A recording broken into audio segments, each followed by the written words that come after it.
Hello weavers, ప్రస్తుతం మనతో పాటు ఉన్నారు consumers affairs committee chairman Mandadi Krishna Reddy గారు. సార్తో మాట్లాడదాం. నమస్తే అండి. నమస్కారం అమ్మా. కృష్ణారెడ్డి గారు, బంగారం ధరలు చూసుకుంటే రోజు రోజుకి విపరీతంగా పెరిగిపోతున్నాయి. 1,00,000 వరకు కూడా వెళ్తుందని అంటున్నారు.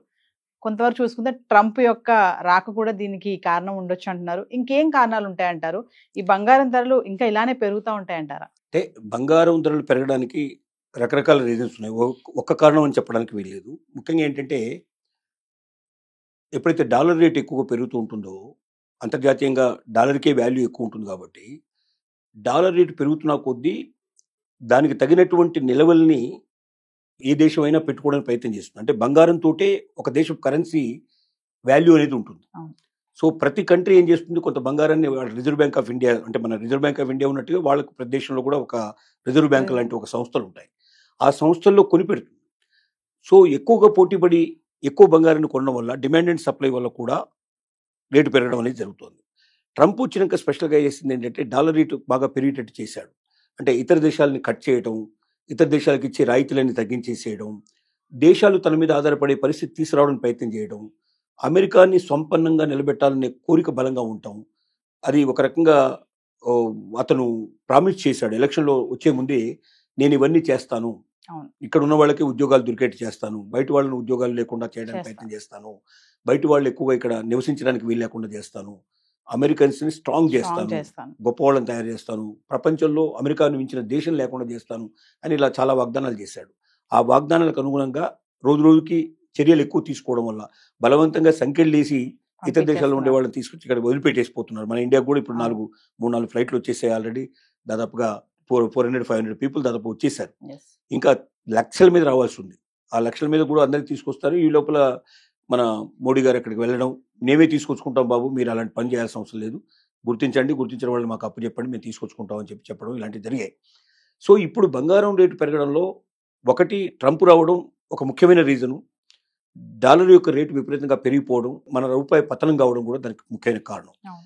ఇతర దేశాల నుంచి ఇంతకుముందు ఎక్కువగా బంగారం వేరే వేరే మార్గాల ద్వారా వచ్చేది. అంటే గవర్నమెంట్తో సంబంధం లేకుండా వేరుగా తీసుకురావడం, దొంగతనంగా బంగారాన్ని తీసుకొచ్చేటువంటివి చాలా ఎక్కువ మార్గాలు ఉండేవి.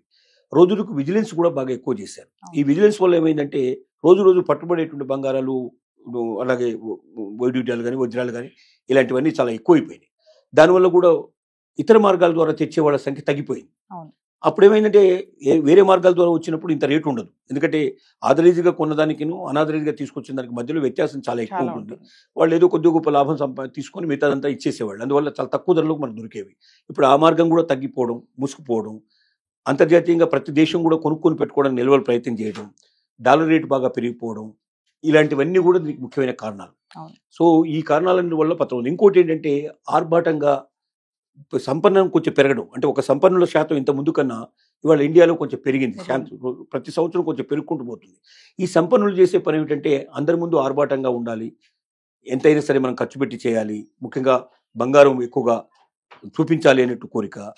తర్వాత ఇప్పుడు ఎంత నిరుపేదలైనా మినిమం బంగారం ఉండాలనేటువంటి కాంక్ష, కోరిక మన భారతీయ మహిళల్లో ఉండడం అనేది చాలా సాధారణంగా జరుగుతుంది.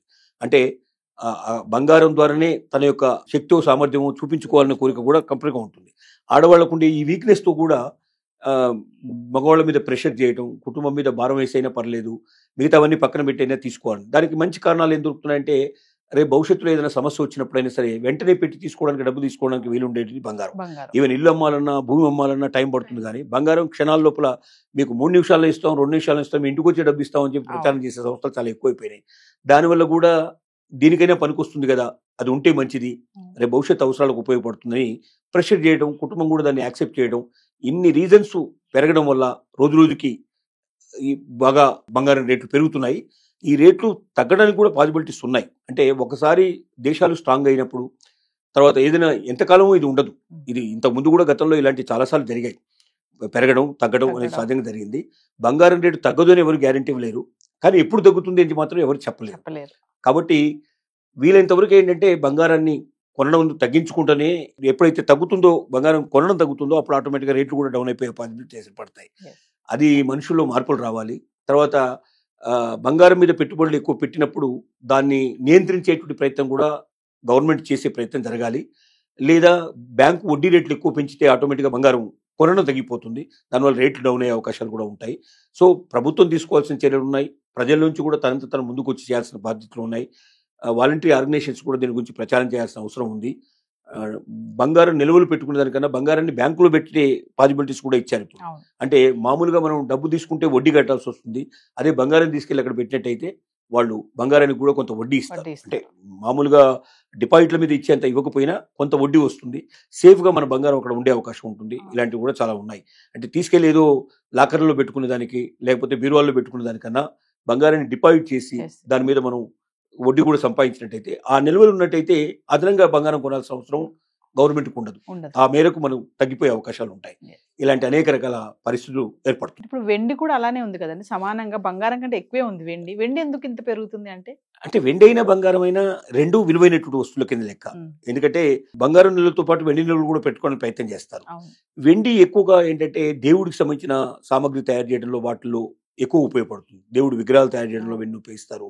దేవుడి ఆభరణాలు తయారు చేయడంలో వినియోగిస్తారు. కొంతమంది దేవుడి గుడి మొత్తానికి కంప్లీట్గా చేసే ప్రయత్నం చేస్తారు. ఇప్పుడు ఇళ్లలో కూడా ఏమైందంటే పీటల దగ్గర నుంచి మొదలు పెడితే ప్రతి ఒక్కటి వెండి పీటలు, వెండి కంచాలు, వెండికి సంబంధించిన సామాగ్రి ఇవ్వడం, ఇదంతా కూడా ఒక స్టేటస్ సింబల్ గా భావించే పరిస్థితి ఏర్పడుతుంది. దానివల్ల కూడా వెండి బంగారం రెండు ఎప్పుడు పోటీ కూడా ఉంటాయి. ఒకదాని ఒకటి వెంట రెండు ఉంటాయి. కాకపోతే ఇది ఒక తులం ఉండేటువంటి బంగారం రేటు తీసుకున్నప్పుడు మీకు అక్కడ ఉండేటువంటి అంటే ఇప్పుడు ₹1,00,000 అక్కడ ఒక కిలో దొరుకుతుంది. ఇక్కడ కిలో మీరు అది తీసుకున్నట్టయితే మీకు ఎక్కడ దాకా పోతుందో మీరు ఇప్పుడు ఉన్న రేట్ల ప్రకారం మీరు అంచనా వేసుకోవచ్చు. ఆ రకమైన పోటాపోటీ ఎప్పుడు ఉంటుంది. వెండి బంగారం రెండు కలిసే ప్రయాణం చేస్తాయి. నమస్కారం.